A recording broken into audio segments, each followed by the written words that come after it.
大家好，大家有冇試過返到辦公室覺得冷氣凍到震，但係又覺得好浪費電，或者燈光開到好勁，但係窗外又覺得好光？我哋解決方案就係呢個 EcoSense AI。我哋嘅方案核心就係智慧系統同綠色理念。系統透過感測器去收集數據，譬如光照、溫度、震動、電力等等，再交俾 AI 分析，最後由控制器做出決策。除咗可以即時監測，仲可以提供 IoT 網站同埋碳排放分析，幫企業實踐可持續發展。簡單嚟講，希望做到就係有人嗰陣時，啲人會覺得舒服；冇人嗰陣，啲能源可以慳返。有問題嘅時候，我哋可以提前知。為咗實踐呢個理念，我哋嘅方案直接針對三大痛點，提供咗相應嘅解決方法。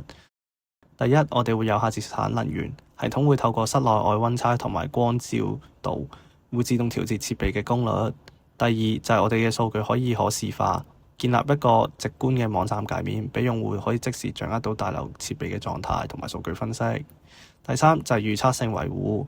我哋會持續監測電力同埋震動指標，當設備出現異常故障嘅時候，就會即時預警，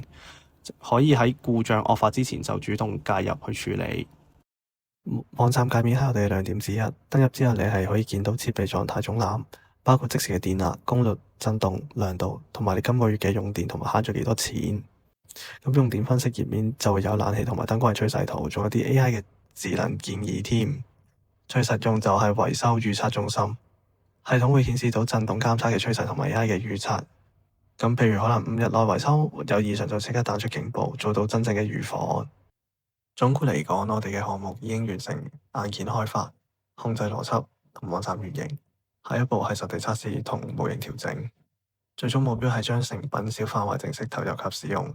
多謝大家。